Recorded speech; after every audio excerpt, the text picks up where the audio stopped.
आज हम हमारा 78 year of independence day celebrate कर रहे हैं, पर क्या हम वाकई पूरी तरह से आजाद हैं? आज भी तो हम समाज की छोटी सोच और कुछ असामाजिक और इनह्यूमन तत्वों के बोझ से बंधे हुए हैं। कोलकाता, जहां बेटियों को देवी के रूप में देखा जाता है, वहां एक लेडी डॉक्टर के साथ जो हुआ उसे सुनकर दिल दहल जाता है। जी हाँ, मैं बात कर रही हूँ कोलकाता के आरजीकर मेडिकल कॉलेज की, जहां back to back literally hello my YouTube family, कैसे हो? आई होप आप सभी बहुत अच्छे होंगे। आप अपने घर में सेफ होंगे, स्वस्थ होंगे और दुरुस्त होंगे। आज मैं फिर से आ गई हूँ आप लोगों के बीच में अपनी राय रखने के लिए कोलकाता के इस मर्डर के बारे में, जो अभी तक कोई भी उस पर सुनवाई नहीं हो रही। जो सुनवाई हो रही है वो बस आम हो रही है, और आए दिन हमारे देश में तरह तरह के केस होते चले जा रहे हैं। कहीं कुछ हो रहा है, कहीं कुछ हो रहा है। संजय राउत ने जो कुछ भी मतलब अपने सबूत रखे हैं, लेकिन उससे सीबीआई को अभी कुछ मजबूत सबूत नहीं मिले हैं। उससे सीबीआई ने ये भी नहीं अभी पता कर पाया है, सीबीआई अभी ये तक भी नहीं पता कर पाई कि उसके साथ कितने लोगों ने मर्डर किया, कितने लोगों ने उसके साथ रेप किया, कितने लोगों ने उसके साथ बलात्कार किया। ये कब तक चलता रहेगा? जब तक अभी तक इसमें बॉलीवुड भी, करीना कपूर ने भी बोला है कि पहले सरकार को लड़कियों की सुरक्षा के लिए कदम पहला उठाना चाहिए, पर गवर्नमेंट को कुछ नहीं सुनाई दे रहा है। अभी तक कुछ नहीं हुआ है, अभी तक ना कुछ होगा ना कभी कुछ हो पाएगा, क्योंकि अगर हम लोग बाहर नहीं निकलेंगे कुछ नहीं हो पाएगा। सभी बहनों से मेरी रिक्वेस्ट है, मेरा अनुरोध है कि आप अपने घर से निकलिए, अपनी सुरक्षा खुद करिए, क्योंकि पहली बार अयोध्या में इतना बड़ा हादसा हो गया, इसके बाद में कोलकाता में हुआ, फिर एक स्टाफ नर्स के साथ हुआ उत्तराखंड में, इसके बाद में फिर अभी जस्ट कहानी मैंने देखी है देहरादून की यही कहानी है कि 16 साल की लड़की चलती बस में उसका रेप हो गया। उसकी मानसिक संतुलन इतना बिगड़ गया है कि कुछ पूछो ही ना। जब बस वाले इतनी बदतमीजी कर रहे हैं, जो लोग सफ़र करते हैं, अगर किसी अनजान को, किसी अकेली लड़की को पा करके चार पांच लोग मिल करके उसका रेप कर रहे हैं, कंडक्टर रेप कर रहा है, ड्राइवर रेप कर रहा है, हमारा देश कहाँ से सुरक्षित है? अभी एक मामला सुलझा नहीं है, दूसरा मामला तैयार हो गया है। कोलकाता हो गया, देहरादून हो गया, उत्तराखंड हो गया, आए दिन हमारे देश में ऐसे ही केस चलते चले जाएंगे अगर आप लोग जागेंगे नहीं। अभी उत्तराखंड में हो रहा, अभी यूपी में हुआ था, अयोध्या में इतना बड़ा हादसा हो गया था, उस पर भी कोई सुनवाई नहीं की गई। बस इतना कहा गया कि डीएनए रिपोर्ट आने के बाद क्या करोगी? गोली मार दोगी? कुछ नहीं कर पाओगे। बस यही है, मामले को दबा दिया जाएगा। बस ये टाल दिया गया कि डीएनए की रिपोर्ट आ जाए, इसके बाद चलो ठीक है, अयोध्या वाले में डीएनए की रिपोर्ट आ जाएगी, लेकिन डीएनए की रिपोर्ट उसमें कोलकाता वाले में कौन सी डीएनए की रिपोर्ट का आप लोग इंतजार कर रहे हैं, जो अभी तक कातिल को फांसी नहीं दी गई है? संजय राउत खुलेआम घूम रहा है। बस सरकार ये चाहती है कि किसी न किसी सबूत ना संजय राउत के खिलाफ इकट्ठा होकर के उसको फांसी से बचाया जा सके। गवर्नमेंट पूरी सुरक्षा कर रही है, पूरी सहायता कर रही है संजय राउत को बचाने की, उसको फांसी ना दी जाए। इस वजह से कि आए दिन अगर एक डॉक्टर के साथ हुआ है तो कल किसी दूसरी लड़की के साथ यही रेप होगा, यही होता चला जाएगा, क्योंकि संजय राउत एक बहुत ही शातिर इंसान है। वो यही सोच रहा है कि अगर मैं पुलिस को सारे सबूत, संजय राउत चिल्ला चिल्ला करके कह रहा है कि मुझे फांसी दे दी जाए, मैं मुजरिम हूँ, मैं कातिल हूँ। क्या क्यों संजय राउत ऐसा बता रहा है? क्या संजय राउत किसी को बचाना चाह रहा है, या फिर संजय राउत के पीछे कोई ना कोई साजिश है? सबसे घटिया बात, जो वहाँ का प्रिंसिपल है, जो संदीप जो वहाँ का प्रिंसिपल है, वो बताता है, वहाँ का ये बताया जा रहा है कि वहाँ से ज़बरदस्ती पहले अपने अंडर में लड़कियों का और टीचरों का एडमिशन करवाता था, इसके बाद में वो अपनी गंदी राजनीति में उन लोगों को शामिल करता था। उन लोगों को अपनी गंदी राजनीति में शामिल करने के बाद में उनसे सेक्स रैकेट, ड्रग्स रैकेट जैसे उनसे धंधे करवाता था। जो कोई उनका वो नहीं करता था, इसके बाद में उसको ज़बरदस्ती जो है ट्रेनी डॉक्टर के साथ हुआ, बस उसके साथ वही करता था। लेकिन ये था ट्रेनी डॉक्टर का, तो ये सोशल मीडिया का ज़माना था, तो ये सोशल मीडिया पे आ गया। पता नहीं कितनी माँ बेटियों की जानें ऐसी जा चुकी होंगी, पता नहीं कितनी डॉक्टरों की जानें ऐसी जा चुकी होंगी। बस गवर्नमेंट को कुछ नहीं दिखाई दे रहा है। गवर्नमेंट को बस ये दिखाई दे रहा है कहाँ पे वोट मांगनी है, कहाँ पे जाना है, कहाँ पे क्या करना। कहाँ नरेंद्र मोदी है? नरेंद्र मोदी चुप क्यों बैठे हैं? बाहर निकलिए। आप तो हमेशा देश बहनों के लिए लड़ते हैं। सारे देश की बहनें आपकी बहन होती हैं, सारे देश की माँ आपकी माँ होती है। फिर आज आपकी एक बहन के साथ बलात्कार हुआ, आपकी बेटी के साथ बलात्कार हुआ, कल दूसरी बेटी के साथ बलात्कार हुआ। आप कहाँ छुपे बैठे हैं? आप बाहर निकलिए, आप देखिए क्या हो रहा है आपके देश में, क्या हो रहा है आपके प्रदेश में। आप लोग कुछ नहीं कर पा रहे हैं। बस यही आए दिन हादसे होते चले जा रहे हैं। सब लोग कह रहे थे कि बीजेपी की गवर्नमेंट आएगी तो रेप और बलात्कार कम पड़ जाएंगे, पर ऐसा कुछ नहीं है, क्योंकि बीजेपी की गवर्नमेंट जब से आई तब से और ही ज़्यादा बलात्कार और रेप बढ़ते चले जा रहे हैं। कोई कुछ नहीं कर पा रहा है।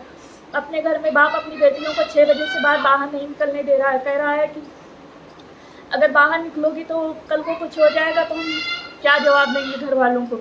इस वजह से एक हस्बैंड अपनी वाइफ को जॉब पे जाने के लिए मना कर रहा है। आए दिन ऐसे ही हादसे होते चले जा रहे हैं। हमारी माँ बेटे का, आपने कहा था बेटी बढ़ाओ बेटी बचाओ, लेकिन ये कहाँ का नारा है। बेटी पढ़ तो गई पर बेटी बच नहीं पाई। आप लोग अपनी बेटियों को, अपनी सुरक्षा, आप लोग खुद बाहर निकलिए, अपने हक के लिए लड़िए। कोई अगर कैसे भी बोल देता है, एक तमाचा जड़िए, कैसे कोई बोल देगा, लेकिन क्या करे वो लड़की ना। हमेशा लड़कियों के कैरेक्टर पे उंगली उठाई जाती कि उन्होंने गलत कपड़े पहने होंगे, उन्होंने छोटे बाल कटाए होंगे, या फिर उन्होंने, अरे उस लड़की की क्या गलती थी, उस डॉक्टर की क्या गलती थी। उसने तो वो अप्रिन पहना हुआ था, उसने तो अप्रिन पहना हुआ था, उसने तो अपनी जान अप्रिन में दी है। आज हम हमारा 78th year of independence day celebrate कर रहे हैं, पर क्या हम वाकई पूरी तरह से आजाद हैं? आज भी तो हम समाज की छोटी सोच और कुछ असामाजिक और इनह्यूमन तत्वों के बोझ से बंधे हुए हैं। कोलकाता, जहां बेटियों को देवी के रूप में देखा जाता है, वहां एक लेडी डॉक्टर के साथ जो हुआ उसे सुनकर दिल दहल जाता है। जी हाँ, मैं बात कर रही हूँ कोलकाता के आरजीकर मेडिकल कॉलेज की, जहां back to back, literally back to back 36 घंटे ड्यूटी पर काम करने के बाद एक लेडी डॉक्टर जब कुछ देर के लिए रेस्ट करने जाती है, उस बीच में उनके साथ जो होता है यार, मुझे नहीं लगता है कि मैं उतनी हिम्मत जुटा पाऊंगी कि फैक्ट बाय फैक्ट आपको सब कुछ बता पाऊं, क्योंकि इसको सोचने भर से ही रूह कांप जाती है। मैं तो वैसे भी बहुत समय से आप लोगों के साथ जुड़ी हूँ, ये बहुत अच्छे से समझती हूँ कि एक डॉक्टर बनने का सफर कितना मुश्किल, कितना स्ट्रगल से भरा होता है। खेलती कूदती उम्र में एक बच्चे के माँ बाप ये सपना देख लेते हैं कि यार मेरा बेटा, मेरी बेटी कल को एक डॉक्टर बनेगा, इस देश की सेवा करेगा, हमें प्राउड फील कराएगा, हम सबको प्राउड फील करा रहा होगा, है ना। एक्चुअली सफर की फिर शुरुआत कहीं 10th 11th 12th से होती है, जहां पर यार एक बच्चा देश का सबसे बड़ा medical entrance exam which is NEET UG, आप सोचिए, जहां आज की तारीख में 25 से 26 लाख एस्पिरेंट्स के बीच में कंपटीशन होता है, वो भी सिर्फ 50 से 60 हजार गवर्नमेंट मेडिकल कॉलेज की सीट के लिए, उसके लिए जी तोड़ मेहनत करता है, क्योंकि सिर्फ वो जी तोड़ मेहनत करने वाले बच्चे का ही एक्चुअली सिलेक्शन हो पाता है, सिर्फ वही उस गवर्नमेंट मेडिकल कॉलेज की सीट को हासिल कर पाता है।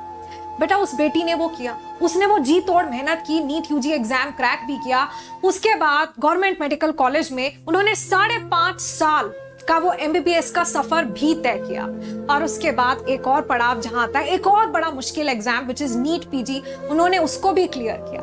बट देन ये सब करने के बाद उनको क्या मिला? जब देश के लोगों को डॉक्टर्स की जरूरत होती है, याद कीजिए वो कोविड वाला समय, उस समय तो डॉक्टर्स मसीहा बन जाते हैं, उनको भगवान तक का दर्जा दिया जाता है, और उसके बाद जब परेशानी खत्म हुई, जब विपदा टल गई, तो उनके साथ ये दुष्व्यवहार किया जाता है, हैवानियत की सारी हदें पार कर दी जाती हैं, उनका रेप हो जाता है, मर्डर हो जाता है। और आज कुछ लोग कह रहे हैं कि ये तो सिर्फ एक डॉक्टर का केस है। अरे वो डॉक्टर इस देश की बेटी भी तो है, वो डॉक्टर इस देश की नागरिक भी तो है। ये केस एक डॉक्टर का नहीं बल्कि पूरे देश का है। सोचिए, क्या उस बेटी के पेरेंट्स को कभी भी इंसाफ मिल पाएगा? क्या कभी भी उन्हें इसका क्लोजर मिल पाएगा? जी नहीं, कभी नहीं। अब जो लीस्ट, यार जो मिनिमम इस समय पर हम कर सकते हैं वो ये कि जल्द से जल्द जो भी आरोपी हैं, इसमें जितने भी आरोपी हैं, उनको हाईएस्ट डिग्री की पनिशमेंट दी जाए।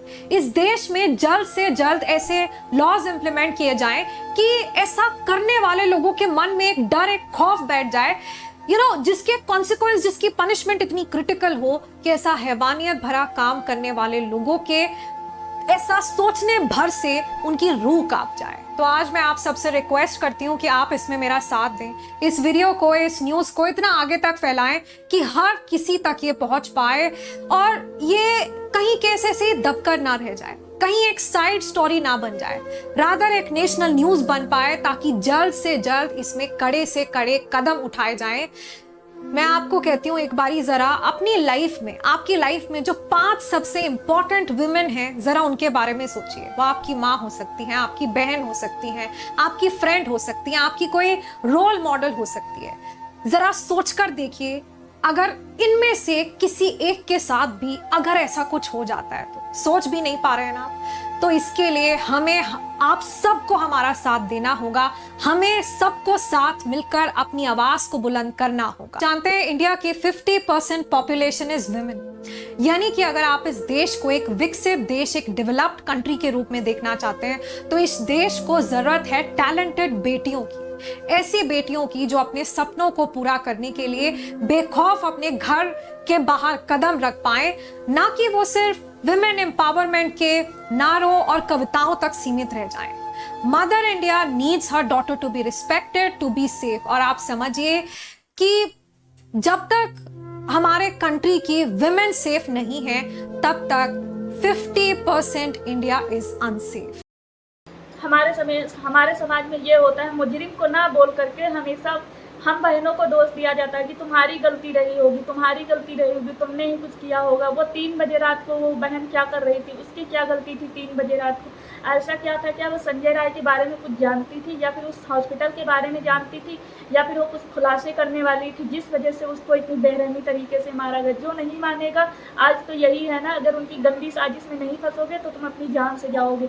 इससे यही है कि आप हमेशा, हम तो कहते हैं आप लोग विरोध करिए, कब तक किसको मारेंगे? अगर आप लोग बाहर निकलेंगे, अपने लिए आवाज़ नहीं उठाएंगे तो आए दिन होता चला जाएगा, आए दिन होता चला जाएगा। गवर्नमेंट कुछ नहीं कर पाएगी, हमेशा यही होगा, ये जांच वो जांच।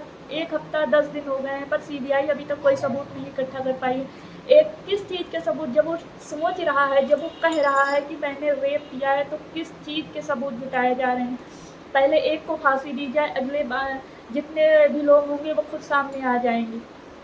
बस मैं भी अपनी वीडियो से इतना ही बताना चाहती हूँ। अगर आप लोगों को इस वीडियो में कुछ गलत लगा तो आप लोगों से हाथ जोड़ के माफ़ी है।